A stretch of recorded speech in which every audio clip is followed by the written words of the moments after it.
Baik, Bapak Ibu sekalian, demikianlah kita lalui bersama menyanyikan lagu Indonesia Raya. Selanjutnya, acara akan kita lanjutkan dengan sambutan dari Ketua LPA ASKI Kri Indonesia kepada Dr. Jamal Abdul Muiz, SHMH. Saya persilahkan dengan segala hormat. Terima kasih pada Mbak Si sebagai moderator. Bismillahirrahmanirrahim. Assalamualaikum warahmatullahi wabarakatuh. Waalaikumsalam warahmatullahi wabarakatuh. Alhamdulillah wassalatu wassalamu ala arsyafil anbiya'i wal mursalin Sayyidina wa maulana Muhammadin wa ala alihi wa sahbihi ajma'in. Rabbi sahri sodri wa yassiri amri wa hludatan min lisani yafqahu qawli. Bapak-bapak, ibu-ibu, surveyor askin yang kami hormati, kami menyapa semoga Bapak Ibu sekalian dalam keadaan sehat walafiat, tidak kurang satu apapun, dan Allah Subhanahu wa Ta'ala selalu melindungi Bapak dan Ibu sekalian. Eh, Hari ini tanggal 2 Agustus, Askin sengaja mengadakan sapa kepada para surveyor kita yang mungkin sudah lama kita tidak bertegur sapa.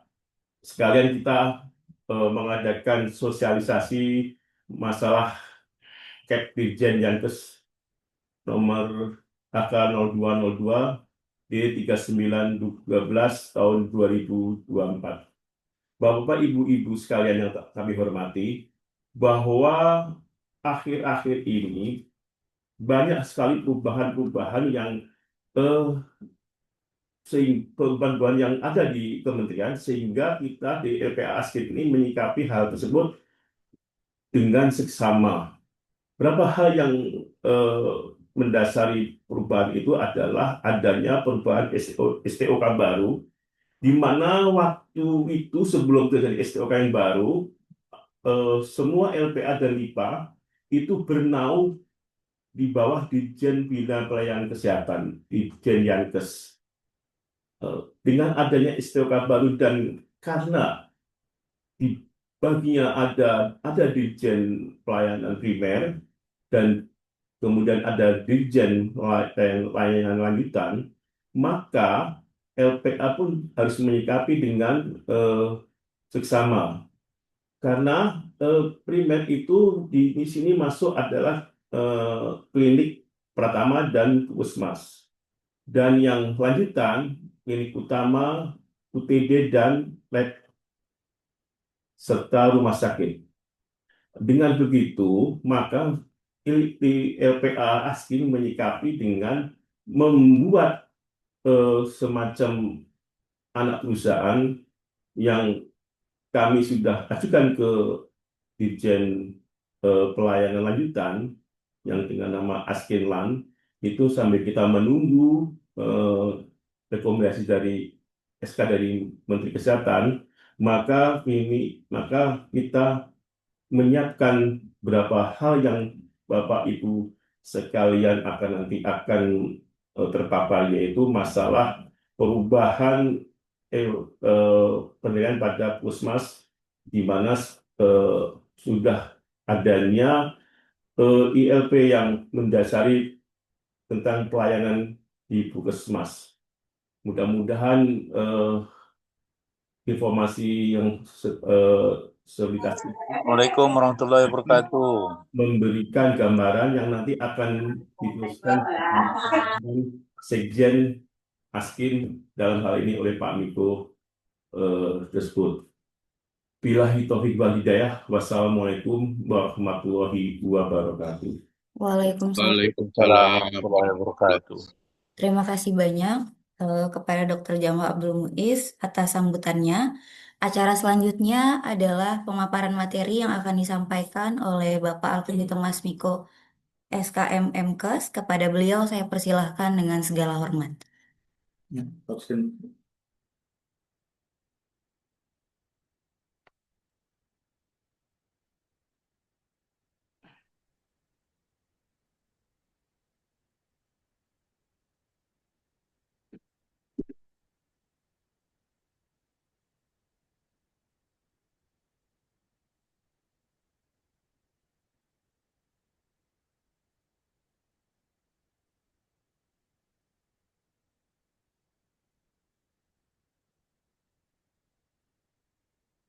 Selamat pagi, Bapak Ibu semua. Mohon izin, apakah suara saya dapat didengar dengan jelas?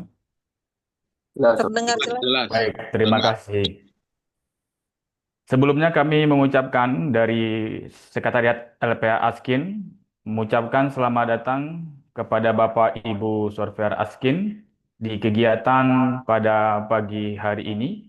Ada beberapa agenda yang akan kita sampaikan kepada Bapak Ibu Surveyor Askin yang luar biasa. Assalamualaikum warahmatullahi wabarakatuh. Salam Om Swastiastu, Namo Buddhaya, salam kebajikan, salam sejahtera bagi kita semua. Yang saya hormati Dr. Jamal Abdul Muiz SHMH sebagai Ketua Lembaga Penyelenggara ASKI Klinik Indonesia atau disingkat dengan ASKIN. Yang saya hormati Bapak Ibu para surveyor LPA Askin dari Sabang sampai Merauke yang telah meluangkan waktu untuk bergabung di room Zoom ini dalam rangka silaturahim antara kita, dan ada beberapa informasi penting yang akan kami sampaikan kepada Bapak Ibu surveyor yang bergabung di room Zoom ini. Yang pertama kami menyapa, apa kabar Bapak Ibu survei Askin di seluruh Indonesia? Baik, Baik, iya, Alhamdulillah. sihat, bajik-bajiki, kelesa, horas, elo, mindu, damang, mugi ara sawai, semoga dalam keadaan sehat walafiat, dan mudah-mudahan semua dalam keadaan berbahagia. Bapak Ibu para surveyor Askin yang kami hormati, ya sebelum kami menyampaikan materi inti dari pertemuan kita pada hari ini, seperti halnya yang telah disampaikan oleh Dr. Jamal, ada beberapa poin penting tentang regulasi yang berkaitan dengan pelaksanaan akreditasi di fasilitas pelayanan kesehatan, ya nanti akan saya sampaikan kepada Bapak Ibu semua. Namun sebelum itu izin kami menyapa surveyor-surveyor ya, perwakilan-perwakilan. Kita awali dari Aceh. Perwakilan dari Aceh apakah ada ikut bergabung? Aceh. Oke. Apa kabar Aceh? Gua baca. Ya, terima kasih. Nah, perwakilan dari Sumatera Utara. Horas. Horas, Masya Allah, terima Hadir, kasih. hadir. Perwakilan, Assalamualaikum oke warahmatullahi selanjutnya. wabarakatuh. Tapi agak mendua ini, ada juga Zoom ini di sampingnya. Siap, tidak apa-apa. Tentang Terima perlindungan hukum kasih. terhadap apoteker. Siap, perjuangkan. Oke, Ya ini kita ada ini ya. kita lanjut ke Riau. Perwakilan Riau ada ya? Hadir, Pak. Terima kasih. Ya, selanjutnya kita ke Lampung, ke Padang, Sumatera. Hadir. Hadir, terima kasih. Oke, kita Oke, Pak Miko. melangkah. Oke, kita melangkah ke Lampung. Wah, Lampung rame ya. Hadir, Pak Miko. Oke, baik, Hadir, kita hadir Pak melangkah. Oke, Miko. kita melangkah ke seberang. Oke, untuk Banten, Ya, hadir Pak Miko. Hadir Pak terima Miko. kasih Banten telah ada perwakilan yang hadir. Oke, Jakarta, wah ada Jakarta ya. Perwakilan Jakarta ada Dr. Jamal langsung diwakili. Oke, kita melangkah ke Jawa Barat. Oh, Jawa Barat rame ya. Terima kasih. Hadir, Oke, ayo hadir. kita. Pak Miko, Siap, Hai, Pak Miko. Oke, terima kasih. Kita melangkah ke Jogja. Hadir Pak Miko. Baik, terima kasih. Ayo kita melangkah lagi ke Semarang, Jawa Tengah. Jawa Tengah hadir Pak Miko. Oke, Assalamualaikum. terima kasih. Ayo kita melangkah lagi ke Jawa Timur. Hadir Pak Miko. Oke, terima kasih. Ayo kita mengarah ke wilayah tengah. Ya, Sulawesi, Makassar. Jawa Tengah saya Pak Miko. Oke. Cuma izin ini masih nyambi pelayanan. Oke, siap. Ada Dokter Fuad ya. Oke. Ya, Makassar, Sulawesi, Makassar, Umi. Oke ya, mungkin di Makassar belum ada perwakilan yang bergabung. Nah, Sulteng, Palu. Wah, ada Dr. Akbar. Hadir, Komandan. Oke, terima kasih. NTT, Hadir Pak Miko. terima kasih. Kalbar. Halo Kalbar. Oke ya, baik. Yang belum bergabung dari masing-masing perwakilan ya tidak apa-apa, mungkin masih dalam keadaan ini ya, ada kegiatan lain. Ya, baik Bapak Ibu, selanjutnya izinkan kami dari Sekretariat LPA Askin menyampaikan poin penting kepada Bapak Ibu semua. Sebelumnya izinkan kami berpantun dari sekretariat, mohon dibantu cakepnya ya. Di sini cakepnya ada Mbak Sri. Jadi cakepnya untuk buat Mbak Sri saja. Bunga kenanga di tengah taman, Cakep. Cakep. harumnya semerbak di pagi hari. Ya. Cakep. Bersua muka sesama teman, mengobati rindu di dalam hati. Oke. Cakep. Hatinya Ya. siapa yang diobatin?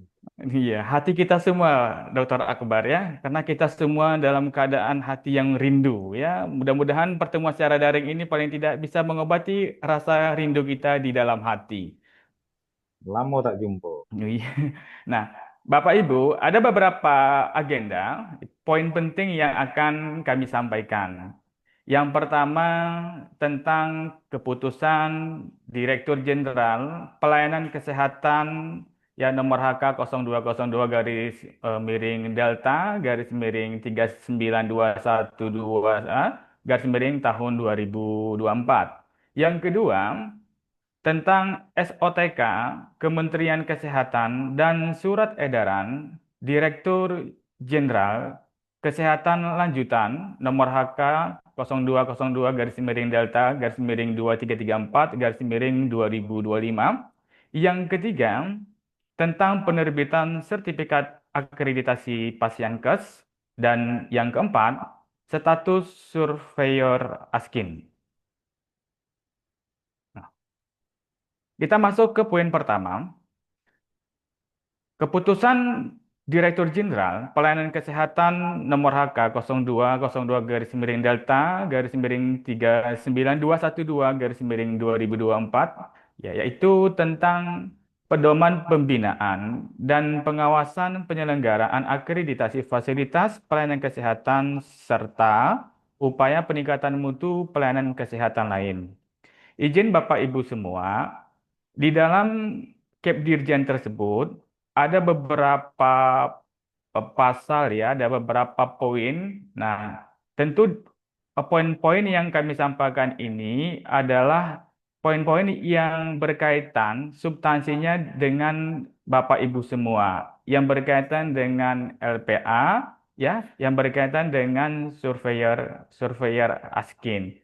Poin-poin yang tidak berkaitan ini tidak kami sampaikan kepada Bapak Ibu semua. Tapi jika Bapak Ibu semua ingin mengetahui dan ingin membaca lebih lanjut untuk Kipderjen ini, nah bisa nanti japri atau nanti akan saya sharekan kepada Bapak Ibu semua melalui grup LPA Keluarga Besar Askin. Yang pertama, nah, tujuan dari terbitnya Kipdirjen ini adalah agar fasilitas pelayanan kesehatan dapat mempertahankan dan atau meningkatkan mutu pelayanan secara terus-menerus dan berkesinambungan melalui penyelenggaraan akreditasi yang profesional, efektif, efisien, objektif, transparan, dan akuntabel. Nah, karena apa Bapak Ibu? Ya sama-sama kita ketahui, ya meskipun Pasienkes sudah selesai diakreditasi, yang menjadi warningnya adalah pasca akreditasi. Nah, pasca akreditasi ini, Pasienkes ini tidak konsisten secara berkesinambungan ya untuk jangankan meningkatkan atau melanjutkan, ya mempertahankan mutu yang ada juga itu tidak konsisten dan tidak berkesinambungan. Maka itulah adanya pedoman ini diterbitkan dengan harapan Pasienkes ya dapat mempertahankan mutunya secara profesional, efektif, efisien, objektif, transparan, dan akuntabel. Tujuan khusus terbitnya Kipdirjen ini adalah Yang pertama, ingin memberikan acuan dalam pembinaan dan pengawasan seluruh pelaksanaan akreditasi fasilitas pelayanan kesehatan. Yang kedua, memberikan acuan untuk terselenggaranya koordinasi pelaksanaan pembinaan dan pengawasan. Dan yang poin C, memberikan kepastian penyelenggaraan pembinaan dan pengawasan akreditasi fasilitas pelayanan kesehatan. Artinya apa Bapak Ibu? Pembinaan dan pengawasan yang akan dilakukan oleh Kementerian Kesehatan melalui dirjen-dirjen beserta tim yang berkaitan, ini betul-betul ada panduannya, ada guidance-nya. Ya, bukan semerta-merta dari Kementerian Kesehatan beserta dirjennya dan tim yang lainnya itu melakukan pembinaan, ya, itu ada dasarnya. Nah, dan selanjutnya di dalam pedoman tersebut menyampaikan kepada kita kegiatan yang akan dilakukan dalam pembinaan dan pengawasan akreditasi dilaksanakan pada seluruh tahapan kegiatan dalam penyelenggaraan akreditasi. Nah, meliputi apa? Persiapan akreditasi.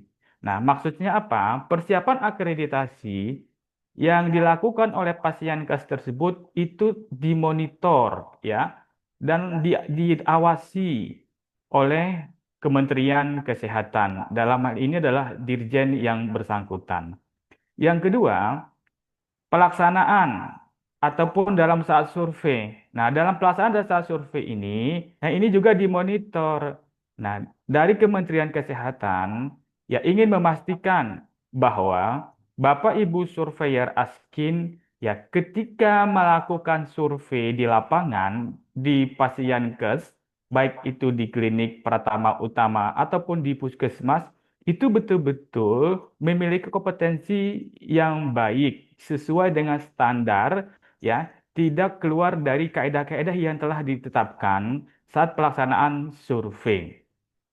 Yang berikutnya adalah pasca akreditasi. Nah, ternyata Bapak Ibu, pasca akreditasi, nah kita tetap dibina, ya, kita tetap diawasi, kita tetap dimonitor oleh Kementerian Kesehatan.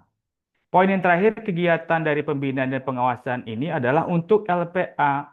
Nah, lembaga penyelenggara akreditasi itu tetap dibina dan tetap diawasi. Nah, yang diawasi apa saja nanti di slide berikutnya akan kami sampaikan kepada Bapak Ibu. Nah, berikutnya, nah, untuk pembinaan dan pengawasan LPA Askin, ya, ada beberapa indikator kinerja dan indikator mutu yang harus dipenuhi ya dan harus dicapai oleh LPA. Poin yang pertama adalah persentase surveyor yang kompeten ya. Ini DO-nya sudah disampaikan kepada kami. Ya. Ini yang LPA harus memastikan bahwa surveyor Askin, Bapak Ibu semua adalah surveyor yang kompeten. Ya, ini ada rumusnya. Yang kedua, persentase sistem informasi LPA Askin yang dilakukan update dan memiliki mekanisme keamanan. Jadi LPA itu harus memiliki sistem, ya. Sistem ini juga harus memiliki keamanan yang betul-betul disiapkan dengan baik.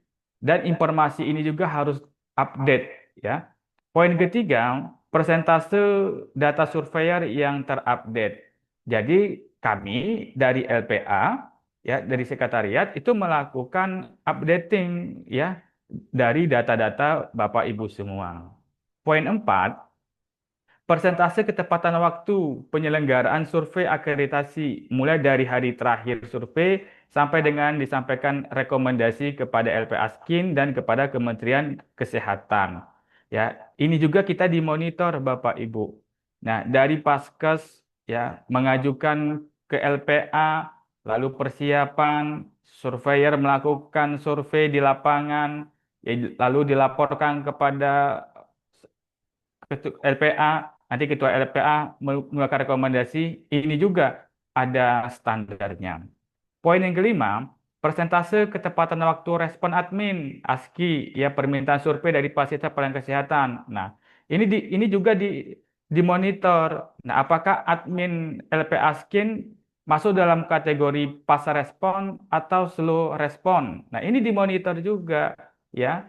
Nah, untuk apa? Agar kita bisa memberikan pelayanan berkualitas. Karena pelayanan berkualitas itu erat hubungannya dengan fast respon. Ya, kita tidak bisa memaknai, oh kami sudah memberikan pelayanan berkualitas, tetapi dalam aspek ya menanggapi ya usulan survei dari Paskes tanpa pas respon ini tidak bisa kita maknai pemberian kualitas pelayanan yang baik kepada pasienkes.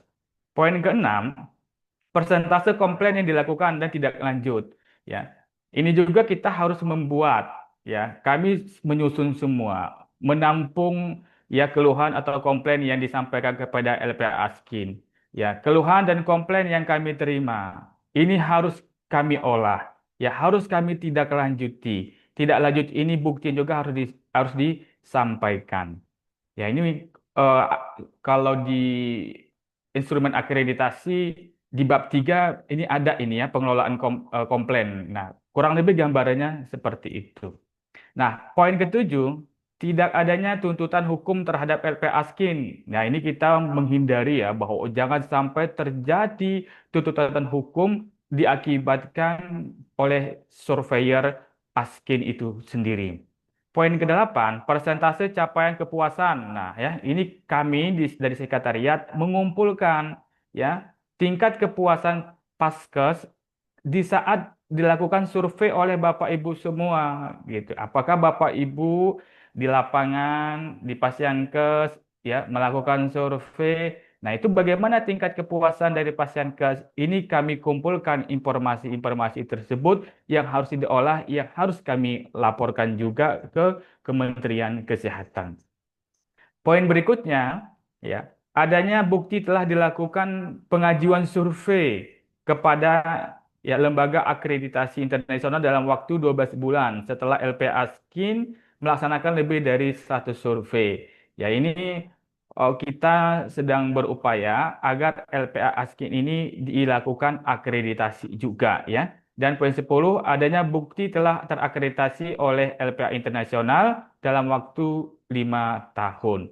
Nah, inilah 10 poin yang harus disiapkan LPA Askin secara berkelanjutan yang dilaporkan.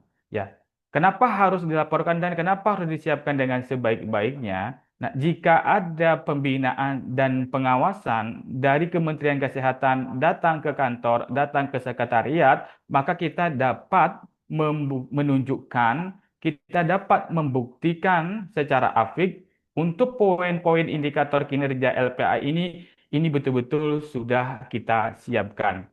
Izin menyampaikan kepada Pak Ketua, ke Dr. Jamal dan kepada rekan-rekan semua, kepada Bapak Ibu surveyor yang ikut di room Zoom ini. Nah, dari 10 indikator ini ya kita sudah siapkan, kalau kita persentase itu sudah di 70%, ini sudah kita siapkan. Untuk 30%-nya lagi ini kita masih dalam tahap on progress untuk mengumpulkan data ya, mengumpulkan bukti-bukti yang kita siapkan.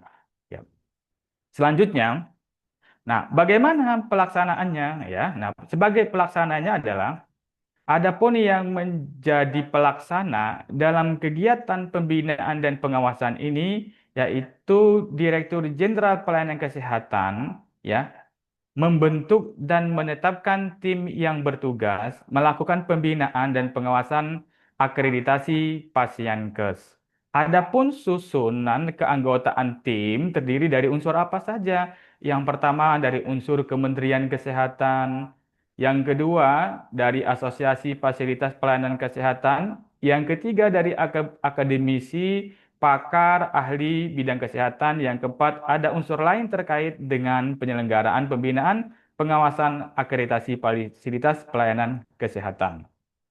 Nah, waktu pelaksanaannya bagaimana? Nah, dilaksanakan secara rutin 2 kali dalam setahun dan atau sewaktu-waktu apabila ada tindakan yang membahayakan keselamatan pasien. Nah, apakah yang dimaksud dengan kegiatan pembinaan dan pengawasan secara rutin dilaksanakan berdasarkan sumber dari Nah, aplikasi akreditasi Pasienkes pelayanan kesehatan untuk melihat status akreditasi yang diberikan oleh Ibu, ini lembaga. boleh aku kecilin? Gimana Oke, kecilinnya? ya. Diberikan oleh lembaga penyelenggara akreditasi. Poin B, nah, sumbernya itu diambil dari mana? Dari feedback pelaksanaan akreditasi dari fasilitas pelayanan kesehatan. Poin C, monitoring dan evaluasi kinerja lembaga penyelenggara akreditasi, yaitu pencapaian indikator kinerja lembaga dan pencapaian target indikator mutu lembaga. Nah, kegiatan pembinaan dan pengawasan sewaktu-waktu, nah, dilaksanakan berdasarkan apa? Ya, berdasarkan pengaduan dari Pasienkes, ya. Ada pemberitaan dari media elektronik atau media cetak khususnya terkait pelayanan fasilitas pelayanan kesehatan yang membahayakan keselamatan pasien serta usulan dari dinas kesehatan setempat. Ya, jika ada pengaduan, ada pemberitaan yang viral, ada usulan dari dinas kesehatan setempat, maka pelaksanaan pembinaan dan pengawasan ke Pasienkes itu akan dilakukan. Nah, berikutnya pelaksanaan pembinaan dan pengawasan akreditasi fasilitas pelayanan kesehatan dilakukan melalui 3 bentuk kegiatan. Yang pertama adalah monitoring pra survei akreditasi. Yang poin B adalah covisit, ya. Poin C monitoring dan evaluasi pasca survei akreditasi, dan poin D adalah visitasi lembaga penyelenggara akreditasi. Nah, Bapak Ibu yang kami hormati, ya, dalam hal kegiatan pembinaan dan pengawasan untuk kegiatan monitoring pasca akreditasi, ya, yang sifatnya rutin, sasaran fasilitas pelayanan kesehatan dengan kriteria. Nah, yang pertama atau poin A, fasilitas pelayanan kesehatan yang belum pernah terakreditasi sebelumnya dan langsung mendapatkan status akreditasi paripurna. Nah, ini kan banyak ya Bapak Ibu Pasienkes yang belum pernah terakreditasi sebelumnya. Nah, setelah dilakukan survei, status akreditasinya jadi paripurna. Ya, ini akan dimonitor oleh tim pembinaan dan pengawasan. Ya, poin B-nya, fasilitas pelayanan kesehatan yang pada akreditasi sebelumnya mendapatkan status akreditasi terendah. Nah, selanjutnya mencapai status akreditasi paripurna. Contohnya seperti apa? Ada Pasienkes, 5 tahun yang lalu dia terakreditasi dengan status Madya. Nah, di 5 tahun berikutnya atau periode berikutnya dilakukan survei, ya. Setelah dilakukan survei, status akreditasinya paripurna. Nah, ini akan menjadi monitor ya dari tim pembinaan dan pengawasan. Yang menjadi pertanyaannya adalah, nah, apakah kita menjadi takut untuk memberikan status paripurna kepada Pasienkes? Ya, tentu tidak juga, Bapak Ibu ya. Nah, yang terpenting kita melakukan survei, melakukan pemotretan, ya, melakukan akreditasi di lapangan itu sesuai dengan instrumen akreditasi serta berdasarkan regulasi panduan-panduan yang telah ditetapkan, ya. Nah, kalau ternyata dari tim pembinaan dan pengawasan datang ke fasilitas pelayanan kesehatan, ya, hasilnya paripurna, ya, kalau memang sesuai dan objektif, ya kita itu menjadi suatu apresiasi kepada LPA kita. Nah, pertanyaan apakah pernah dilakukan seperti itu? Nah, pada tahun yang lalu, ini di Aceh, ya, salah satu klinik di Aceh, ini kalau nggak salah waktu itu adalah kliniknya Dr. Popon, kliniknya Ketua Asklin eh, daerah ya Aceh. Nah, itu datang tuh dari tim pengawasan. Nah, alhamdulillahnya kliniknya Dr. Popon ketika datang oleh tim pembinaan dan pengawasan, hasilnya itu adalah sesuai ya apa yang direkomendasikan oleh tim surveyor dengan apa yang dimonitor oleh tim pembinaan itu adalah sesuai.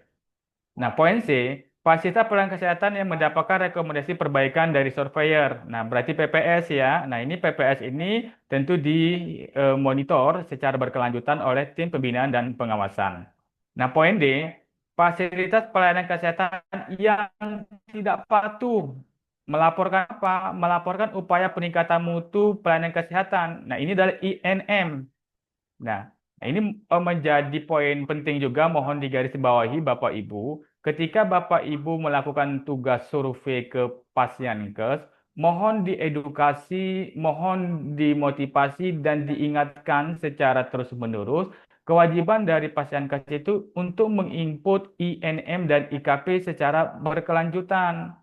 Nah, kenapa? Ya karena kalau klinik tersebut tidak patuh dalam menginput INM dan IKP, itu tidak menutup kemungkinan status akreditasinya ya akan di-downgrade. Ya, ini menjadi catatan penting bagi Pasienkes. Ya, bukan tidak ada dasarnya, dasarnya jelas ya di dalam Kipdirjen ini ya. Dasarnya jelas ya untuk Pasienkes untuk klinik itu ya yang tertera di dalam PMK nomor 30 tahun 2002 tentang INM, klinik itu kan ada 4 variabel yang wajib di-input. Ya meskipun saat ini aplikasi mutu Pasienkes itu sedang mengalami trouble ya, itu menjadi catat ataupun menjadi suatu hal opsional begitu ya. Tapi ketika uh, untuk aplikasi tersebut sudah normal kembali, maka wajib bagi klinik untuk menginput pelaporan mutu INM dan IKP. Nah, apa sanksi yang diberikan kepada para surveyor dan kepada LPA? Ya, selain harus dilakukan penetapan status akreditasi, nah yang sesuai oleh lembaga penyelenggara sebagai tindak lanjut dari ketidaksesuaian status akreditasi fasilitas pelayanan kesehatan diberikan sanksi. Wah, ini contohnya begini ya. Oh, Bapak Ibu sudah melakukan survei ke salah satu Pasienkes ya dengan kriteria yang tadi ya Pasienkesnya belum terakre. Nah, tiba-tiba setelah diakre hasilnya langsung paripurna. Kan? Nah, tim pembinaan dan pengawasan datanglah ke klinik tersebut. Tuh, setelah datang, wah ternyata hasilnya nggak sesuai apa yang dimonitor oleh tim pembinaan dan pengawasan dengan apa yang disurvei oleh tim surveyor. Ya, tim surveyor mengatakan klinik tersebut atau Pasienkes tersebut status akreditasinya paripurna. Nah, nah, dari tim pembinaan dan pengawasan turun ke lapangan, oh ini nggak layak diberikan paripurna karena tidak memenuhi standar. Nah, maka akan diberikan sanksi kepada surveyor ya. Nah, sanksinya apa? Ada teguran teguran satu. Surveyor harus melakukan pelatihan ulang dan tidak boleh melakukan survei selama 3 bulan. Teguran kedua, apabila surveyor melakukan kesalahan yang sama, tidak boleh melakukan survei selama 6 bulan dan diwajibkan melakukan pelatihan kembali. Teguran ketiga, surveyor melakukan kesalahan ketiga kalinya, maka dinonaktifkan sebagai surveyor penyelenggara akreditasi manapun. Nah, bagi LPA, nah, teguran satu, lembaga penyelenggara akreditasi harus melakukan konsolidasi internal terkait pembinaan surveyor yang mendapatkan teguran pertama dan melaporkan kepada Kementerian Kesehatan. Teguran kedua, apabila surveyor yang sama mendapatkan teguran kedua, LPA diberikan scoring tidak boleh menerima permintaan survei selama 1 bulan. Ya. Teguran ketiga, apabila surveyor yang sama mendapatkan teguran ketiga, maka LPA diberikan skorsing tidak boleh menerima permintaan survei selama 3 bulan ya. Maka ini menjadi catatan bagi kita, mohon menjadi perhatian ya ketika kita melakukan survei ke Pasienkes itu betul-betul kita harus memenuhi instrumen akreditasi, betul-betul kita harus mengacu kepada pedoman ya dan regulasi yang berlaku agar apa agar surveyor tidak mendapatkan sanksi ya dan LPA juga tidak mendapatkan teguran seperti poin-poin yang telah saya sampaikan ya. Ini menjadi poin penting. Nah, baik Bapak Ibu, sebelum ke materi selanjutnya ya, untuk Kipdirjen ini apakah ada yang ingin ditanyakan? Silakan.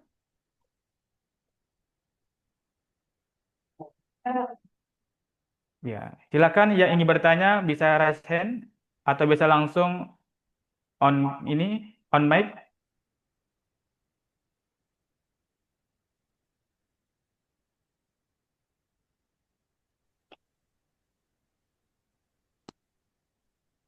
Apa Miko? Ya, Didengar. silakan dengan siapa? Dari Ervandi, Pak Miko. Oke, silakan Dokter Evandi.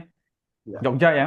ya Jogja, Pak. Oke, Mau bertanya Pak Miko, kalau oke. ini kan terkait nanti kan dari timnya Dirjen ini kan datang ke eh, fasilitas kesehatan yang kita akreditasi ya Pak ya. Oke. Itu akan diinfokan sebelumnya, akan diinfokan kepada LPA dan surveyor yang mengakreditasi atau memang cara yang diam atau memang tidak diketahui oleh LPA asli dan surveyor itu sendiri ataupun salah satunya. Mungkin begitu Pak. Oke. Ya. Ini untuk teknis pelaksanaan di lapangan, ya. Ini tadi kan sudah saya sampaikan bahwa pembinaan dan pengawasan ini ada apa sumber datanya, ya. Nah, sumber datanya itu seperti yang telah saya sampaikan. Nah, siapa pelaksananya ada timnya. Timnya sudah dibentuk dan ditunjuk oleh dirjen yang bersangkutan. Ada dari jajaran Kementerian Kesehatan, ya, ada dari jajaran dari dinas, ya, ada jajaran juga dari Asosiasi Pasienkes. Nah, untuk kegiatan pelaksanaannya, nah, ketua tim ini akan berkoordinasi dengan dinas kesehatan setempat, ya, serta akan berkoordinasi dengan fasilitas kesehatan yang akan dikunjungi. Oke, nah, contohnya seperti di Aceh kliniknya Dr. Popon, ya, dari tim pembinaan dan pengawasan yang diketuai dari Kementerian Kesehatan, mereka berkoordinasi dengan dinas kesehatan setempat atau Sudinkes setempat. Dinkes atau Sudinkes setempat maka akan mengkomunikasikan kepada fasilitas pelayanan kesehatan apakah dia puskesmas ataupun klinik. Nah, maka pasienkes tersebut harus menyiapkan diri, ya, sesuai dengan waktu dan tanggal yang telah ditetapkan. Nah, lalu untuk kegiatannya itu adalah mereka akan memotret ulang, ya, instrumen akreditasi sesuai dengan ketentuan. Contoh di klinik ada 3 bab. Maka 3 bab itu akan dilakukan monitoring oleh tim pembinaan dan pengawasan. Ya, jadi tim surveyor di sini tidak ikut terlibat, ya. Hanya saja dari tim pembinaan dan pengawasan ini ya akan bertanya kepada fasilitas pelayanan kesehatan itu siapa yang ditugaskan surveyornya ketika melakukan survei. Ya, meskipun sebelumnya ya dari tim pembina pengawas ini sudah mengetahui supaya siapa surveyor tersebut. Ya karena untuk koordinasinya tim pembinaan dan pengawasan ini bukan kepada surveyor yang bersangkutan, tetapi kepada LPA. Nanti kalaupun ternyata ditemukan ada hal-hal yang tidak sinkron ataupun ada yang warning, maka LPA lah yang akan menyampaikan kepada surveyor. Seperti itu, Dr. Fandi, untuk gambaran secara teknis pelaksanaannya. Ya, Pak Miko, terima kasih. Siap, sama-sama. Silakan, Dr. Andi. Ya, izin bertanya Pak Miko, Dokter Andi Boleh, silakan. dari Tangsel, terkait dengan penjelasan yang tadi mengenai tim pembina yang melakukan evaluasi, apakah akan spesifik bahwa surveyor yang mungkin belum sesuai itu di TKPP atau TKSD atau keduanya yang langsung diberikan penilaian atau evaluasi begitu Pak Miko? Oke, baik. Nah, untuk pemberian sanksi, ini kan ada tahapannya, Dr. Andi ya. Nah, ini ada tahapan-tahapan dari pemberian sanksi tersebut. Nah, berkaitan apakah surveyor yang akan diberi sanksi itu apakah di bidang TKPP ataupun di bidang TKSD. Nah, ini secara rinci belum dijelaskan, Dr. Andi. Karena di dalam Dirjen ini tidak menyebutkan apakah survei di sanksi ini dia itu secara kapelan diberikan sanksi atau hanya secara personal saja sesuai dengan bidang yang ditemukan. Ini nanti coba akan kami tanyakan kembali teknis pemberian sanksi ini, apakah dia secara kapelan atau secara sepasang, atau hanya berdasarkan temuan-temuan. Contoh, ya, dari tim pembinaan dan pengawasan melakukan monitoring ke Pasienkes. Nah, ternyata di bab 3 ya ditemukan nih ketidaksinkronan, kan begitu toh? Oh, apakah sanksi tersebut hanya diberikan kepada surveyor yang eh, apa di bidang TKPP-nya saja dan atau di bidang TKSD-nya. Nanti akan kita cari informasi lebih lanjut, Dokter Andi. Terima kasih. Terima kasih, Pak Miko. Oke. Oke, kita lanjut Bapak Ibu ya untuk agenda selanjutnya.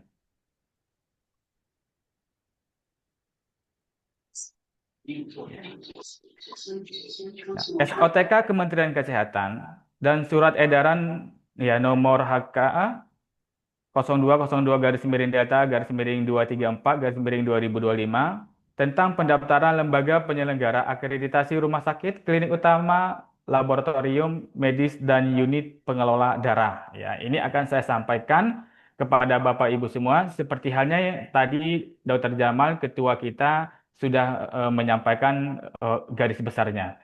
Nah, yang pertama adalah perlu kita ketahui Bapak Ibu ya bahwa telah terjadi pembaharuan organisasi dan tata kerja di Kementerian Kesehatan ya. Nah, dasarnya jelas Bapak Ibu. Nah, kenapa Kementerian Kesehatan itu melakukan pembaharuan tata kerja? Nah, payung hukumnya itu ya, disampaikan atau tertuang di dalam Undang-Undang Nomor 17 Tahun 2023 tentang Kesehatan. Nah, pada pasal 26 Bapak Ibu, ya, upaya kesehatan dalam bentuk pelayanan diselenggarakan melalui apa? Ya, melalui pelayanan kesehatan primer dan pelayanan kesehatan lanjutan. Ya, sebelumnya kita sama-sama mengenal fasilitas pelayanan kesehatan secara keseluruhan itu adalah pemangkunya adalah Dirjen Pelayanan Kesehatan, hanya satu dirjen. Tetapi dengan adanya regulasi terbaru di Undang-Undang Kesehatan Nomor 17 Tahun 2022 tentang Kesehatan, pasal 26 ini, maka dalam penyelenggaraan pelayanan kesehatan ini ada dua pelayanan primer dan pelayanan kesehatan lanjutan, ya. Dirjen Pelayanan Kesehatannya sudah tidak ada. Nah, turunan dari undang-undang ini, Peraturan Menteri Kesehatan Nomor 21 Tahun 2024. Nah, tentang organisasi dan tata kerja Kementerian Kesehatan. Pada bab 3, susunan organisasi pasal 7. Nah, pasal 7 ini ya, itu menjelaskan tentang beberapa dirjen. Nah, tapi ini dirjen yang saya spilkan ini adalah hanya dirjen kesehatan primer dan komunitas. Nah, siapakah dirjennya? Ini Dr. Maria. Ini seniornya Dr. Infonya senior Dr. Sri, Ketua Askrim Karawang. Benar nggak, Dok? Ya, betul. Betul. Siap. Oh iya. Jadi kalau senior, jadi junior itu harus sering-sering suwun ke senior Dr. Sri ya. Nanti kalau ketemu Ya. Dr. Maria nanti ajak-ajak kami juga ya, jangan sendiri-sendiri datangnya. Iya. Nah, untuk Dirjen Kesehatan Lanjutan, wah ini pasti kenal semua artis kita ya dengan Dr. Azhar Jaya, SH SKM Mars ya. Nah, Dr. Azhar ini kan tadinya dia menjadi apa sebagai dirjen apa, Bapak Ibu? Hmm. Ya, Dr. Azhar kan tadinya kan di Dirjen Pelayanan Kesehatan. Ya, karena sekarang ini ada pembaharuan dua dirjen, maka dirjennya ada dua. Ada Dirjen Kesehatan Primer dan Komunitas dan Dirjen Kesehatan Lanjutan. Ya, ini sama-sama harus kita ketahui. Jadi, untuk susun organisasi ini adalah suatu susunan yang kaitannya dengan lembaga kita. Nah, berikutnya. Nah, adapun untuk bagannya bisa sama-sama kita lihat ya. Nah, ini ada beberapa direktorat. Nah, pertanyaannya, direktorat manakah yang mengurusi tentang akreditasi ya, fasilitas pelayanan primer dan komunitas? Nah, untuk Direktorat Jenderal Kesehatan Primer dan Komunitas ya, yang mengurusi untuk akreditasi Pasienkes Primer dan Komunitas ini adalah Direktorat Fasilitas dan Mutu Pelayanan Kesehatan Primer ya, yang sampai saat ini untuk direkturnya masih PLT, belum definitif. Begitu, dokter ya. Nah, ya inilah yang kita nantinya untuk berkoordinasi ya, yang mendiskusikan tentang akreditasi klinik. Wah, ya, klinik ini kan ada dua nanti ya, klinik pertama dan klinik utama. Nah, ini yang kita koordinasikan untuk klinik pertama ya. Klinik utama nanti masuk ke dalam Dirjen Kesehatan Lanjutan. Untuk klinik pertama itu masuk ke dalam Dirjen Kesehatan Primer dan Komunitas ya.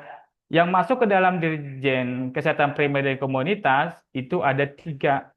Yang pertama adalah puskesmas, yang kedua adalah klinik pertama, yang ketiga adalah laboratorium kesmas atau kesehatan masyarakat. Nah, untuk ketiga fasilitas pelayanan kesehatan ini, nah kita akan berkoordinasi dengan Direktorat Fasilitas Mutu Pelayanan Kesehatan Primer ya. Mereka lah yang akan membantu kita, ya mereka lah yang akan menginformasikan tentang instrumen akreditasi kalau ada pembaharuan-pembaharuan dan lain sebagainya. Nah, berikutnya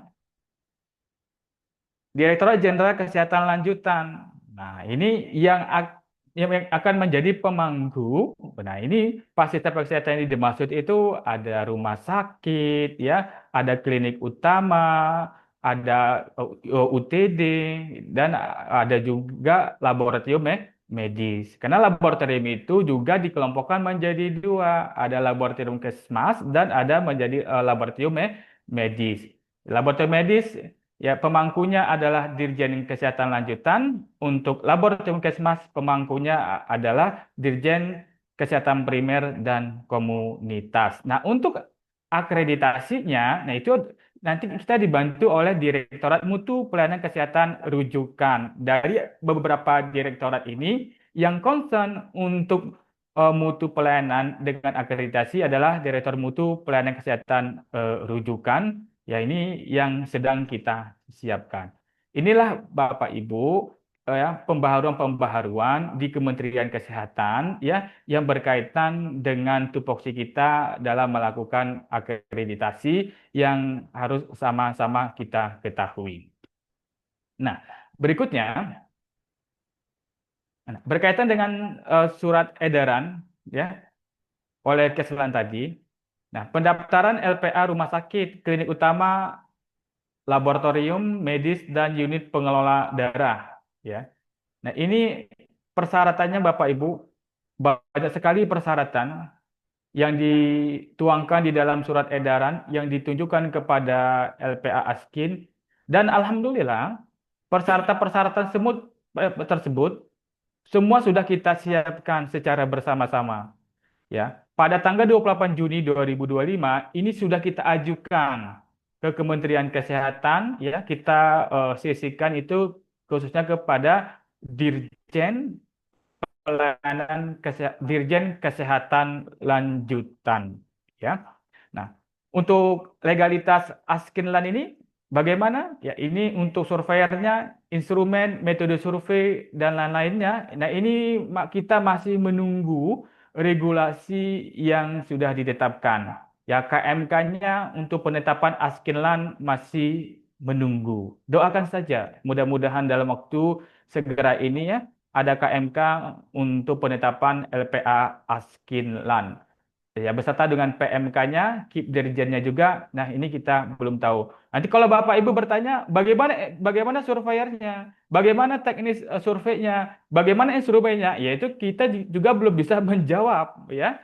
Nah, kenapa? Ya, karena kan regulasinya belum ada. Nah, pertanyaannya lagi, nah bagaimana dengan klinik-klinik utama saat ini? Kalau klinik utama saat ini, kalau mau disurvei ya silahkan disurvei saja.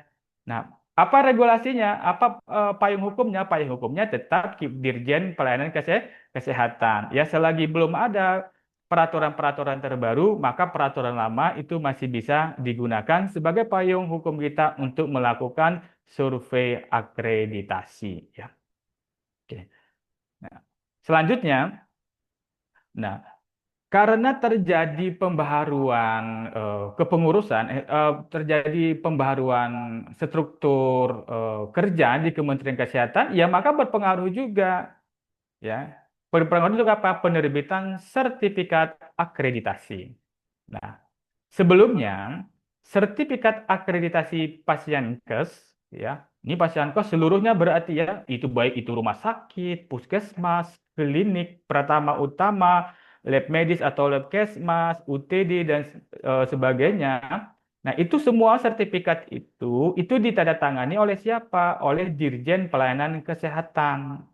Nah, tetapi setelah adanya regulasi terbaru, ya, pembaharuan struktur kerja di Kementerian Kesehatan seperti slide sebelumnya yang saya jelaskan, maka penerbitan sertifikat akreditasi puskesmas, klinik pratama, laboratorium kesmas itu ditandatangani oleh siapa? Oleh Dirjen Kesehatan Primer dan Komunitas, ya.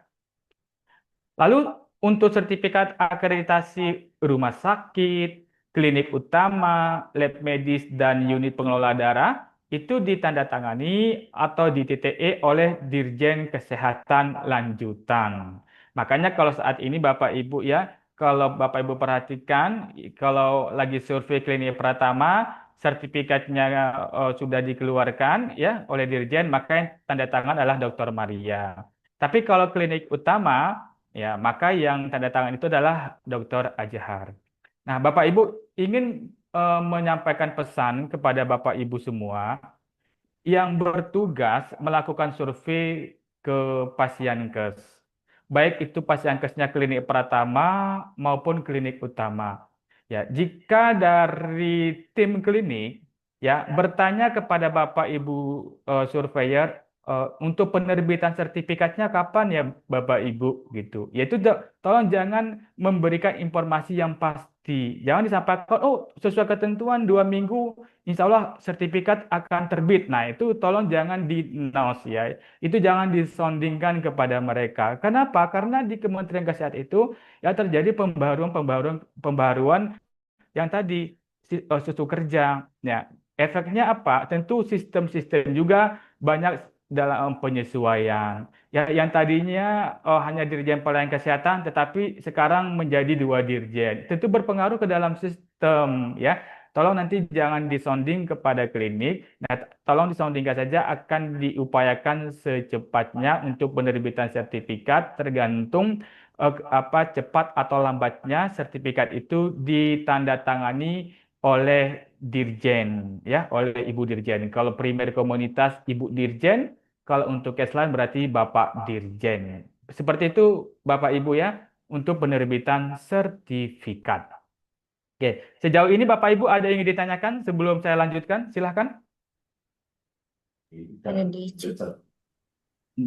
Oh iya, ini ada pertanyaan di kolom chat. Maaf Pak dari Dr. Sinta, Pak Miko. Jadi singkatan ASKIN-lannya apa Pak Miko? Oke, ASKIN-lannya itu adalah ASKIN lanjutan. Ya. Nah, jadi ASKIN lanjutan. Kenapa? Ya karena di dalam surat edaran itu menyampaikan bahwa untuk LPA yang sama, yaitu nama juga harus sama begitu ya. Maka kita menambahkan ASKIN LAN ya. Pertanyaannya, apakah kita juga bisa ikut mensurvei rumah sakit? Ya kalau tergantung. Kalau kita nanti ada surveyornya, ya itu bisa juga gitu ya. Tapi kan saat ini kita belum memiliki surveyor rumah sakit ya. Kita baru memiliki surveyor klinik. Nah, itu juga kan surveinya kan kliniknya waktu pelatihan kan untuk kliniknya itu klinik di puskesmas. Tidak ada spesifikasian klinik utama apakah pratama. Nah, makanya kita saat ini masih abu-abu instrumennya regulasi seperti apa. Kita menunggu regulasi terbaru yang mungkin nanti dikeluarkan oleh Dirjen Kesehatan Lanjutan. Terima kasih, Dr. Siapa lagi nih? Pak Wardoyo. Assalamualaikum Pak Miko. Kapan regulasi LPA ASKIN? Bagaimana dengan turunnya terutama kepada surveyor? Apakah menunggu Yankes pusat untuk rekomendasinya? Oh iya. Jadi gini, Bapak Ibu. Ya, karena pembaharuan struktur kepengurusan di Kementerian Kesehatan, nah kita di ASKIN ini seluruh LPA itu harus melakukan pengajuan ulang, ya berkas-berkas penetapan LPA, ya. Kemarin itu kita tanggal 28 Juni sudah mengajukan ya untuk penetapan Askinlan. Doakan saja mudah-mudahan ditetapkan di bulan depan ya. Nah, sekarang untuk eh, LPA Askin ya yang akan melakukan survei akreditasi untuk klinik pratama ya, puskesmas dan labkesmas. Nah, kita melakukan pengajuan dokumen ulang. Ini batas waktunya itu tanggal 8 Agustus. Saat ini sedang kita persiapkan juga untuk kita ajukan kembali. Nah, berkaitan dengan pertanyaan Pak Orde tadi, kapan rekomendasinya kita ya tentu harus mudah-mudahan dalam waktu segera KMK-nya bisa keluar. Nah, ini Pak Mustafa, apa beda labkesmas dan lab medis? Oh, ini harus baca PMK-nya, Pak, di dalam PMK. Saya juga nggak hafal karena banyak di situ dijelaskan, ya. Nanti untuk PMK tentang apa penyelenggaraan laboratorium.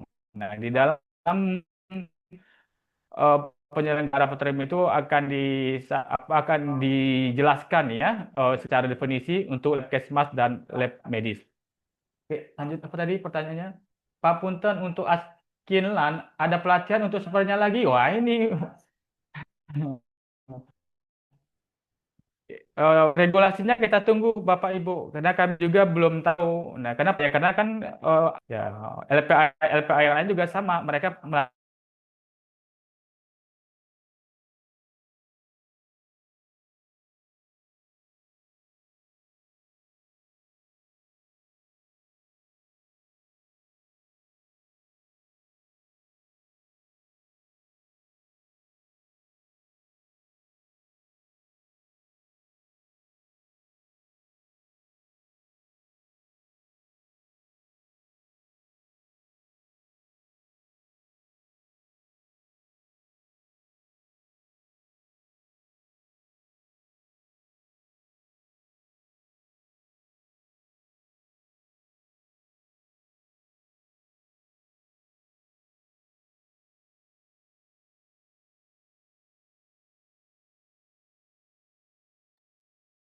Izin Bapak Ibu mohon ditunggu sebentar. laptopnya lagi nge-lag. Sebentar Bapak Ibu.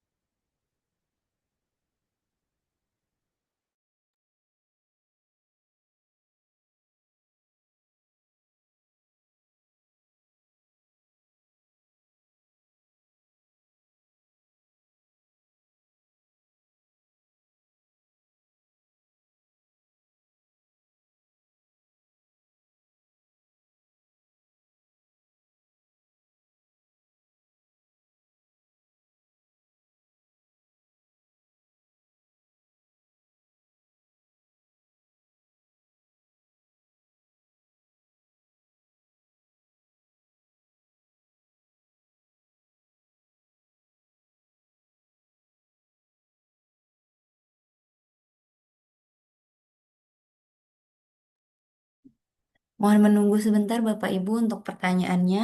Pak Mikonya sedang ongoing untuk kembali ke room.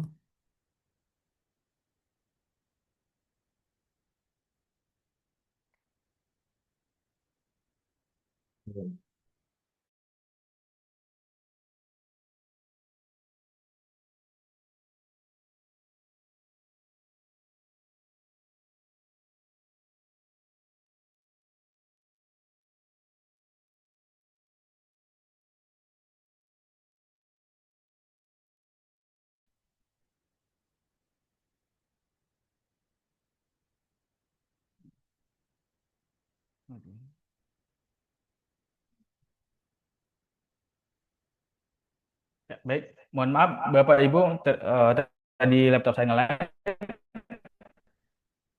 Nah, tadi coba bahasa pertanyaan ke atas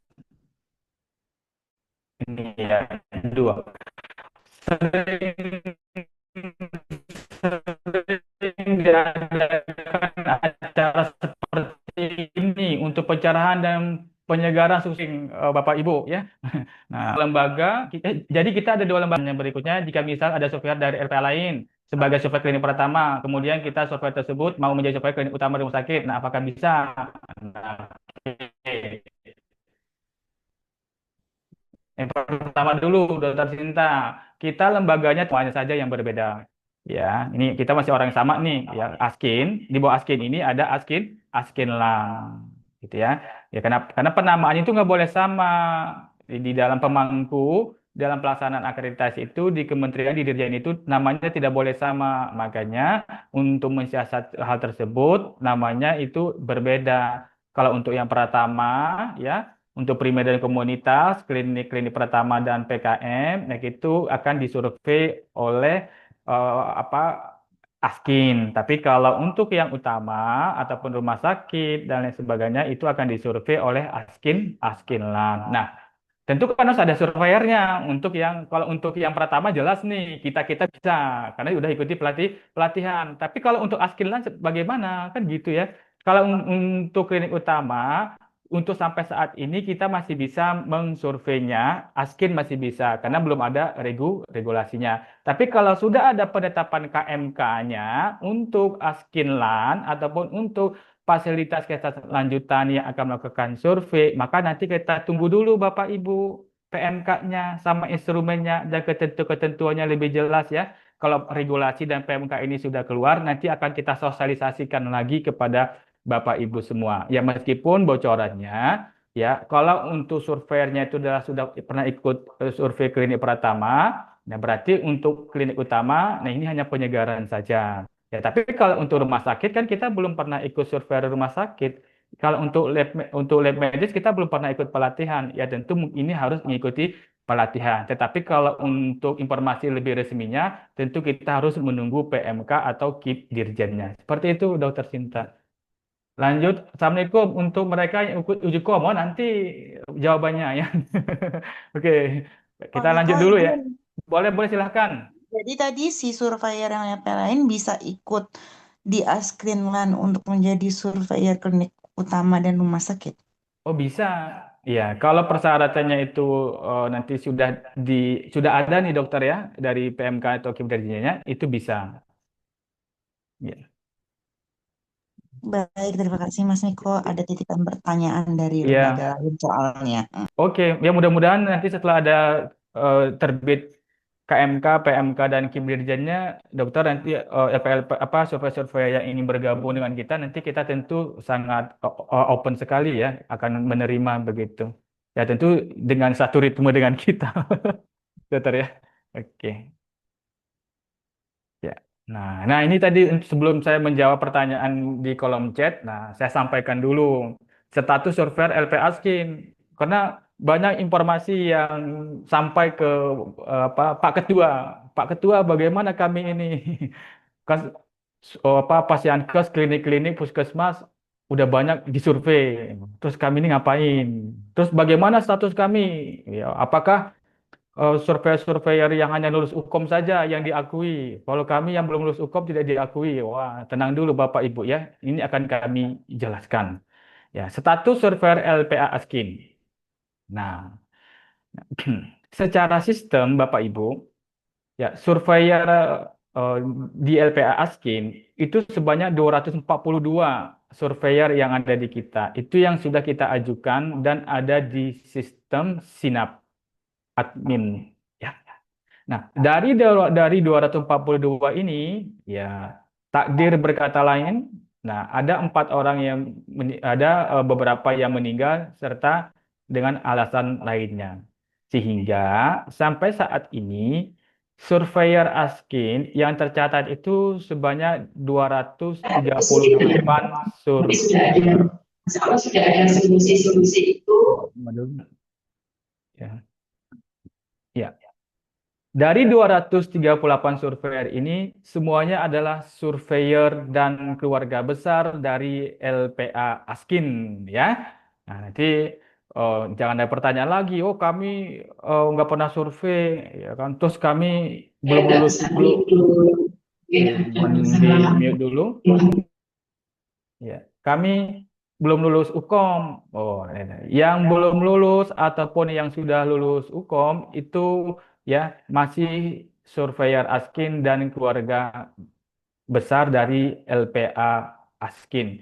Untuk itu ya Dr. Jamal ya beserta kami dari sekretariat ya eh, mengucapkan terima kasih yang sebesar-besarnya kepada Bapak Ibu semua yang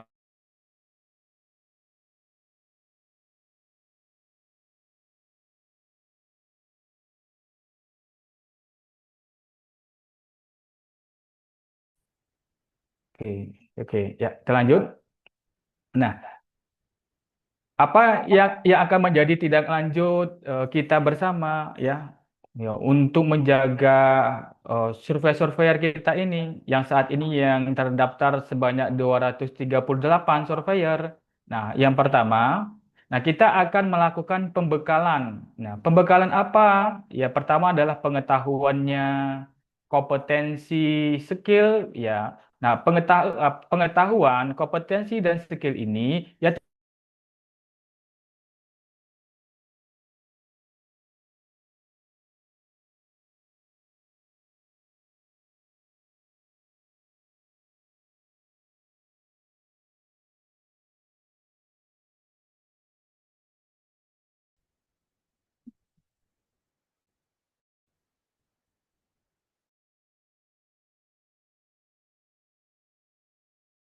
Ya, benar.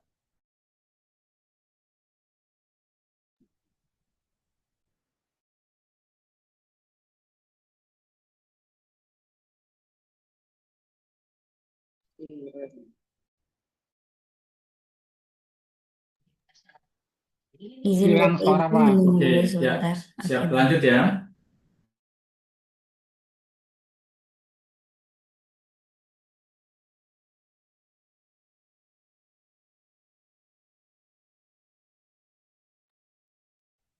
Suara belum muncul.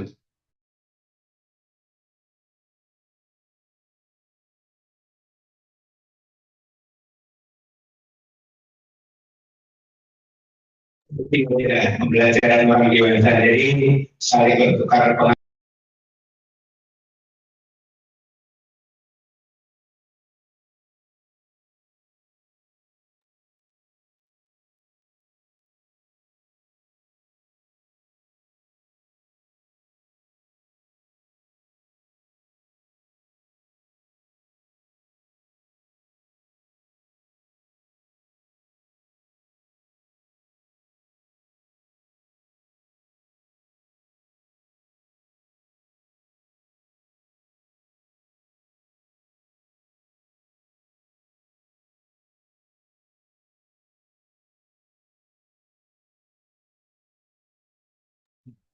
Baik Bapak Ibu mohon izin sebentar. Izin menyiapkan dahulu.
Di sini kan ini.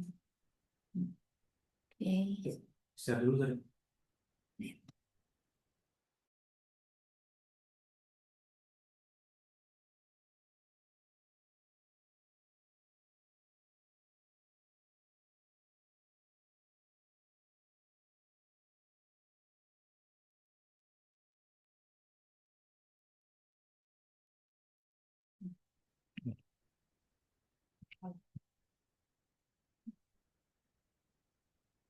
Ya.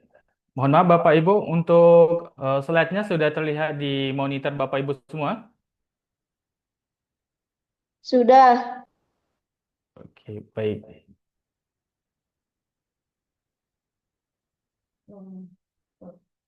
Ampun Pak Ligo. Iya.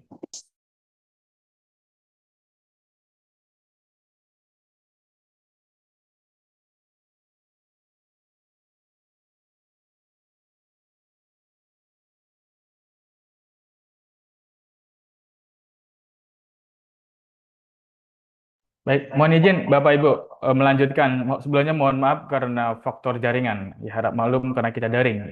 Nah, saya izin mengulang kembali.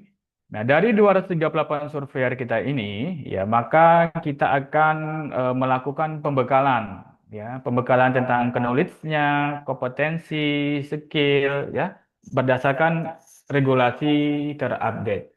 Nah, tentu untuk pelaksanaannya ini kita akan bekerja sama dengan LPP yang ditetapkan oleh Kementerian Kesehatan. Ya, baik itu eh, pelaksanaannya secara daring maupun secara luring.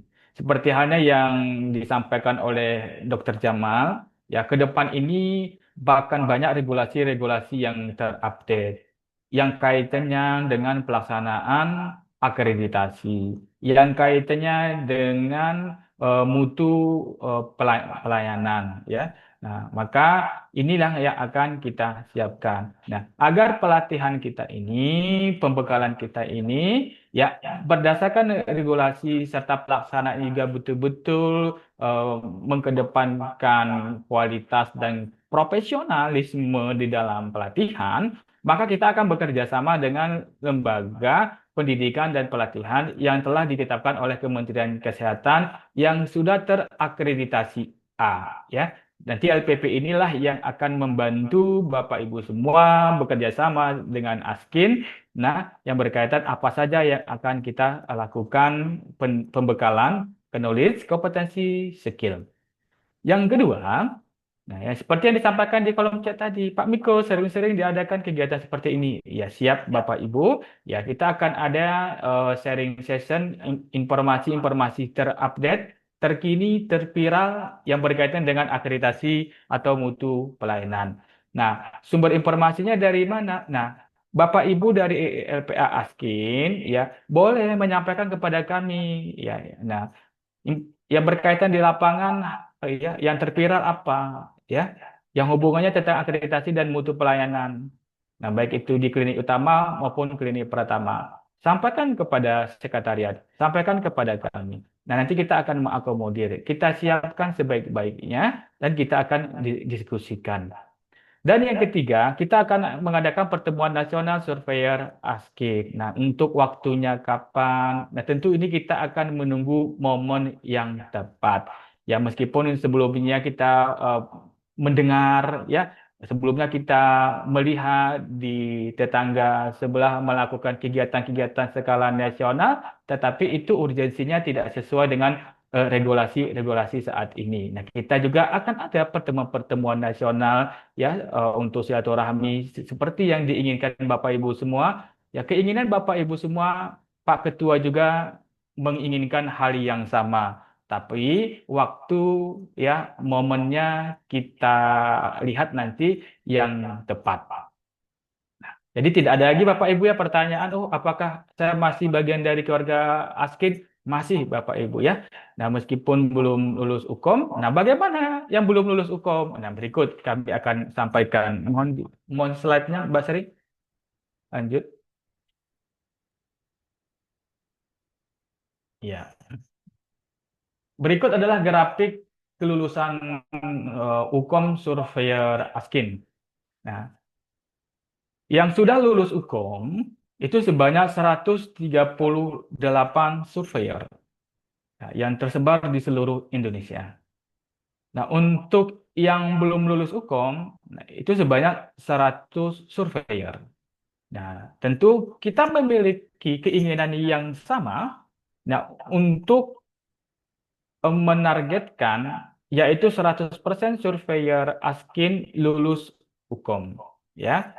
Nah, nanti bagaimana upaya yang akan kita lakukan, ya, untuk surveyor yang belum lulus UKOM ini?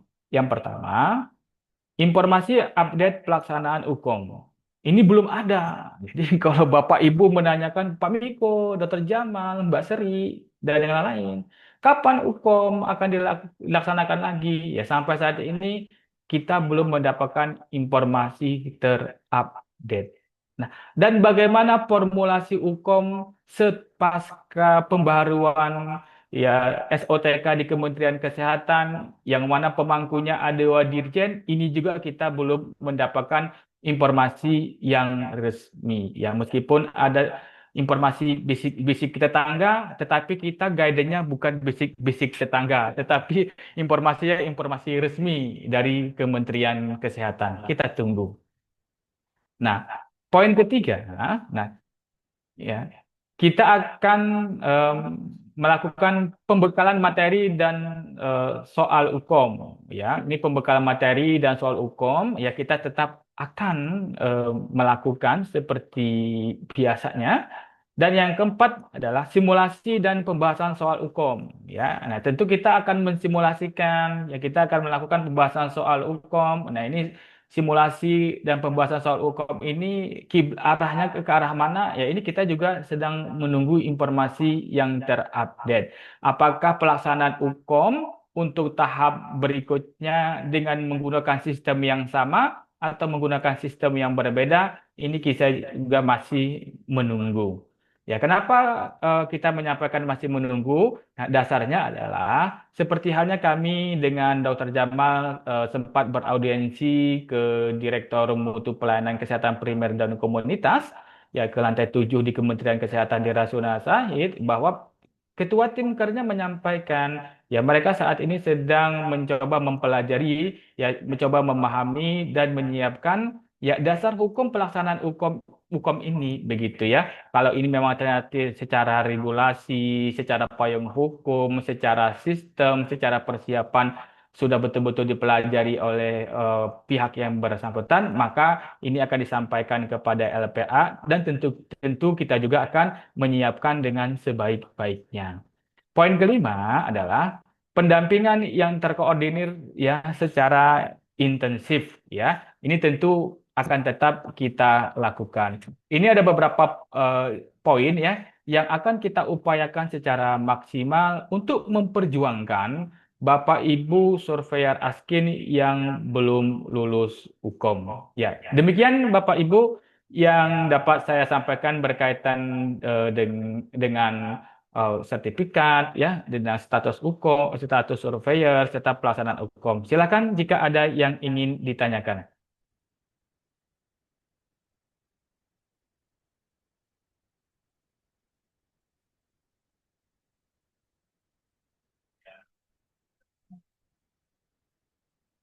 Izin Pak Miko bertanya. Baik ya, silakan. Ya, silakan Dokter Popon. Ya, Pak Miko, ini kan di tempat kita itu banyak klinik yang masih meminta Askin untuk melakukan akreditasi ya. Ya. Sementara jumlah kita terbatas dan yang baru lulus hanya 2 orang itu. Itu kebetulan sepertinya 2 orang itu TPP semua gitu yang lulus. Jadi pertanyaannya adalah bagi kita yang belum lulus UKOM nih Pak Miko, apakah masih dibenarkan untuk melakukan menjadi surveyor atau tetap menunggu jadwal UKOM berikutnya yang belum pasti ini Pak Miko? Ya, nah, baik. apakah mungkin ada rekresi, diskresi misalnya di masa menunggu jadwal UKOM berikutnya, atau memang ada dispensasi bahwa ya silakan aja melakukan sebagai surveyor atau bagaimana kira-kira? Karena kalau harus mengundang dari provinsi lain, saya pikir juga agak repot sepertinya. Bahkan beberapa kemarin kita melepas ke LPA yang lain. Iya. Cuma di LPA yang lain saya lihat kalau kita di sini di klinik agak tidak nyaman dan lebih nyaman sepertinya di Askin gitu. Bagaimana Pak Miko? Ya, baik. Terima kasih Dr. Popon. Salam sehat buat teman-teman yang ada di Aceh. Nah, berkaitan dengan penugasan surveyor, nah, ini regulasinya mandatory, ya, bahwa yang belum lulus UKOM, nah itu belum diperkenankan untuk melakukan survei. Nah, kenapa? Ya, karena yang belum lulus UKOM, ya itu di sistem Sinap itu ya akunnya untuk saat ini langsung dikunci, ya langsung dikunci. Survei tersebut yang belum lulus UKOM itu belum bisa ataupun tidak bisa mengisi kesiapan survei di sistem. Nah, itu secara otomatis tuh dari IT Kementerian Kesehatan untuk membuat sistem tersebut. Nah, untuk yang kedua, apakah ada relaksasi ya ataupun apakah ada diskresi? Sampai saat ini belum ada Dr. Popon ya. Kenapa belum ada? Ya karena di Kementerian Kesehatan ini juga kan terjadi pembaharuan susunan tim kerja yang tadinya hanya ada satu dirjen, sekarang berbaur menjadi dua dirjen. Dan mereka ini juga sedang menyusun formulasi regulasi yang tepat ya untuk pelaksanaan akreditasi ini dengan masing-masing pemangku tersebut. Nah, untuk yang poin yang ketiga, nah, apa yang diupayakan? Nah, upaya yang sudah kita lakukan ya, kemarin kita sudah meminta ya kepada para ketua tim kerja ya kita coba menemui agar UKOM ini ya ditiadakan saja kan gitu toh.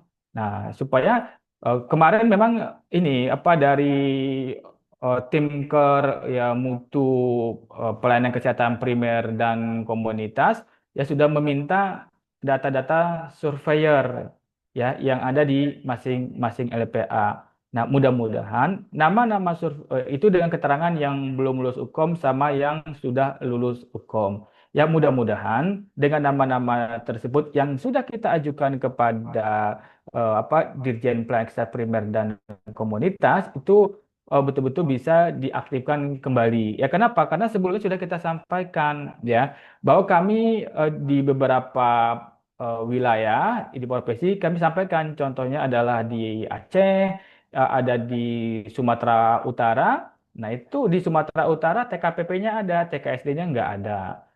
Di Aceh juga sama ya, wilayahnya luas tetapi kami belum semuanya lulus lulus UKOM. Nah, tapi kan hal ini semua kita masih menunggu. Memang seperti yang disampaikan oleh Dr. Popon tadi, informasi ini kan masih belum bisa kita pastikan kapan akan disahkan atau kapan akan dikeluarkan, tetapi kita tetap beraudiensi, ya tetap berkomunikasi ya untuk menyiapkan hal tersebut. Nah, untuk klinik-klinik yang ingin disurvei dengan Askin terkhusus untuk wilayah Provinsi Aceh, nah itu bisa dilakukan pendampingan terlebih dahulu ya. Nah, ini sambil melakukan pendampingan, ya kita pastikan bahwa nantinya kita akan bantu untuk pelaksanaan survei. Seperti itu, Dr. Popon, untuk penjelasan yang dapat kami sampaikan, yang mudah-mudahan dapat menjawab dari pertanyaan Dr. Popon. Untuk informasi lebih lanjut, nanti saya akan langsung berkoordinasi dengan Dr. Popon by phone. Terima kasih, Dr. Popon.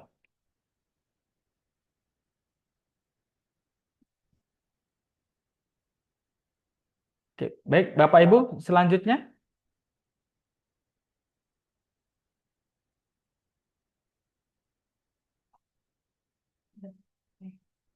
Apa tuh?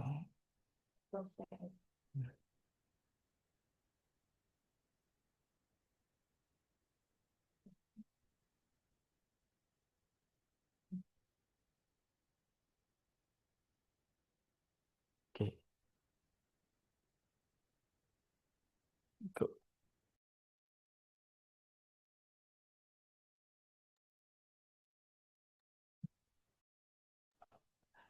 Ya, baik Bapak Ibu, jika tidak ada lagi yang bertanya di room Zoom ini, ya maka usai sudah pertemuan kita pada hari yang berbahagia ini. Sekali lagi, bentar, ada pertanyaan. Izin Pak Miko, pertanyaan kedua, apakah uji kom yang sudah dilaksanakan sudah ada dasar hukumnya? Belum, ya. Dasar hukumnya belum ada saat ini, sedang dibahas oleh pemangku yang bersangkutan.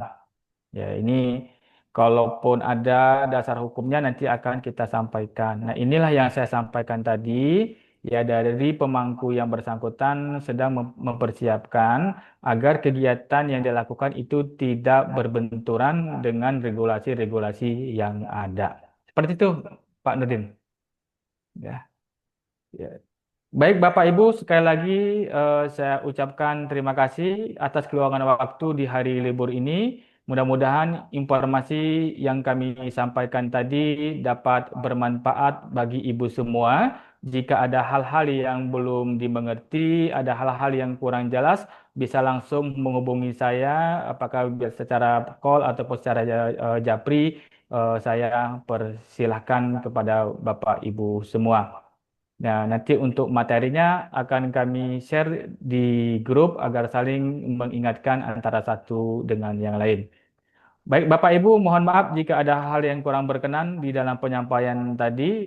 Jika ada hal yang kurang berkenan, saya memohon maaf. Jika ada hal yang benar dan bermanfaat, tolong mari sama-sama kita ambil hikmahnya.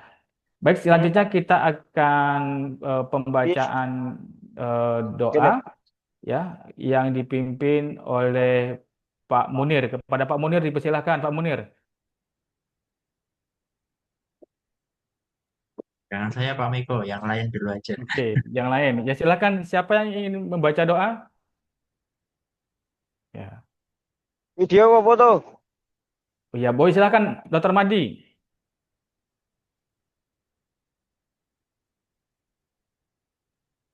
Ya. Ya baik, Bapak Ibu, untuk mengakhiri pertemuan kita pada hari yang berbahagia ini, mari kita membaca doa menurut agama dan apa-apa. Gebere akeh wong apa-apa malah. Dr. Madi bocor nih. Ya, mari kita membaca doa menurut agama dan Pak Miko, absennya presensinya kok nggak bisa dibuka ya? Oke, nanti Pada akan ribut semua itu di grup itu. Sebentar. Ini sedang disetting ulang sama Mbak Seri. Di grup, di-share ulang di grup Mbak Seri ya. Oke. Pak Miko, maaf nanti materinya di-share ya hasilnya. Baik, nah, ya nanti saya akan share di grup keluarga besar Askin ya Bapak Ibu. Oke. Oke. Baiklah Bapak Ibu, untuk mengakhiri pertemuan kita yang sangat berbahagia ini, yang sangat bermakna ini, mari kita membaca doa menurut agama dan kepercayaan kita masing-masing. Berdoa dimulai.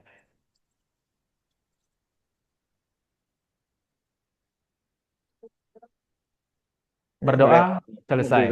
Ya, saya mewakili Dr. Jamal Abdul Muiz SMH sebagai ketua mengucapkan terima kasih. Dengan ini acara pertemuan kita sama-sama kita akhiri dengan mengucapkan lafaz hamdalah. Alhamdulillahirabbil alamin, dan saya akhiri dengan ucapan wabillahi taufiq wal hidayah. Wassalamualaikum warahmatullahi wabarakatuh. Waalaikumsalam warahmatullahi wabarakatuh. Terima kasih Bapak Ibu semua.